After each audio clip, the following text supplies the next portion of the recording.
All right, ladies and gents, welcome to another edition of Creme de la Corp, where I see 5 War Room posts for the first time and give my unfiltered opinions on each of them. My commentary is really whatever I want. This could be useful, this could be funny, this could be stupid, this could be me in a bad mood for 5 minutes. Who knows what you're going to get. I'm using a GoPro this time instead of my computer footy because the computer's a little grainy and our creative director is like, oh my God, it's not 4K. You know how it goes.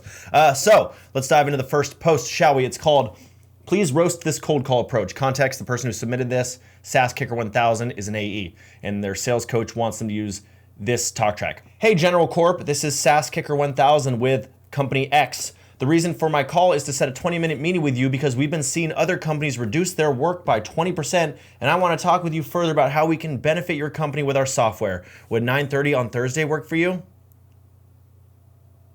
Well, if that isn't the greasiest shit I've ever heard, then I don't know what is. Hi, my name is Kicker 1000. Have you ever wanted to up your work productivity 20%? Well, come on down. I've got 5 servings of delicious software for you that will increase your productivity 100% or your money back after 30 days.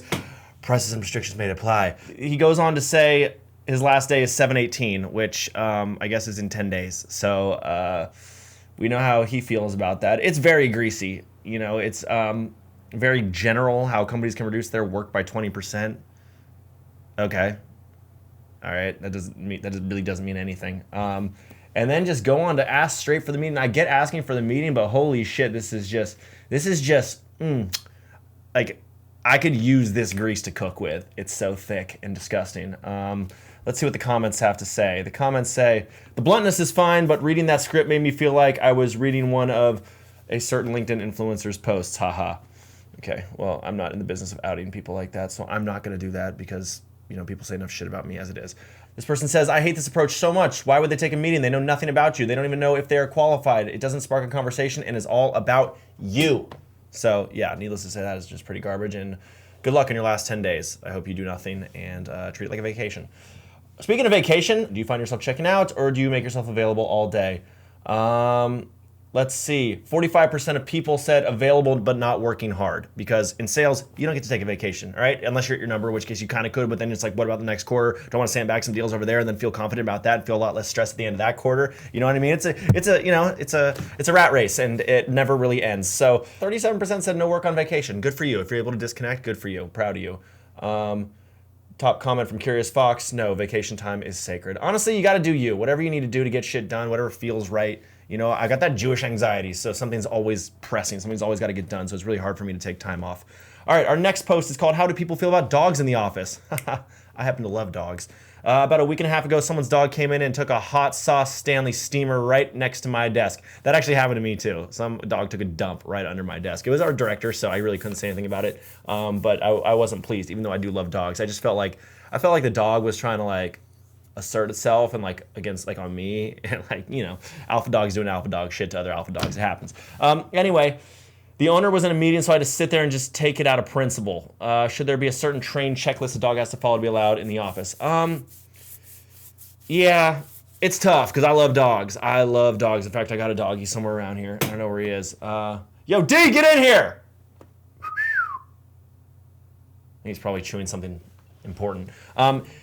Yeah, I'd be kind of pissed off, honestly. Top comment says, I'd be hot if I were in your shoes. I know barging in meetings is not cool, but how is one supposed to cold call with a Hot Stanley next to them? And I've never heard Hot Stanley. That's very funny to me. So I'm probably going to keep using that. It's hard to say. If it's a good boy or gal, let it ride. But come on, people. Keep your dog with you. Don't let it shit under other people's desks. Duh. All right. Have you ever taken a pay cut for a job you actually like, or have you ever turned down one to remain in a job you don't enjoy seeking advice? Oh, yeah. When I left Sosta to go to Glassdoor, I took a 40% pay cut to do it because my commute went from an hour and a half to 5 minutes, people, and I put value on my time, all right? I was in the gym by 5:30 every day, maybe even earlier than that at times. And at my other job, I was getting to the gym by 8 p.m., and that sucked, so I was just living for the weekend. So honestly, you can't put a price on happiness. I mean, look at me now.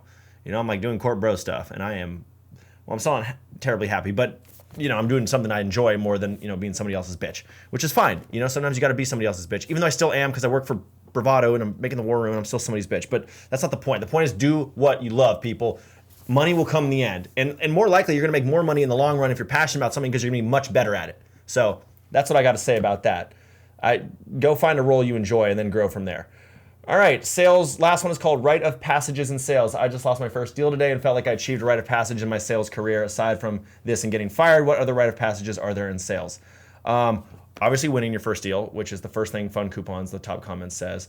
Closing a deal and then having it fall through, being top of the leaderboard, making President's Club, and then getting degenerate drunk with your team and having to come in the next morning and act professional. Yeah, rule number one of sales, just show up. You can go out and do whatever the hell you want, go get wasted, do copious amounts of drugs, just show up the next day, all right? Just be there, that's it, you just gotta be there. I learned that the hard way once, and I never made that mistake again. So another rite of passage is having a prospect ask you to do something to them with your mouth in the form of fellatio. That's what happened to me on my very first cold call. It was amazing. Really didn't know what business development meant until that moment where some dude asked me to blow him. And that was a treat. And my manager was on the phone too with me. That was back in the day when you had splitters. That would be from the same, like we both had our sets of headphones that connected in the same splitter.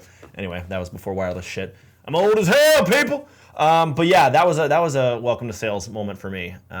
But yeah, Fun Coupons nailed it, winning a deal, having a deal fall through, being top of the leaderboard, press club, getting drunk with your team. Those are all of the greatest moments in sales, and they happen quite frequently. So that's it, fam, for this edition of Creme de la Corp. As always, comment below your thoughts on this segment. Should I keep doing it? Should I not? What were your favorite parts? Are there other posts I should cover? You know, this and that. Whatever you want to say, just say it. Say it to my friggin' war room thread. So, all right, till next time, fam. Deuces.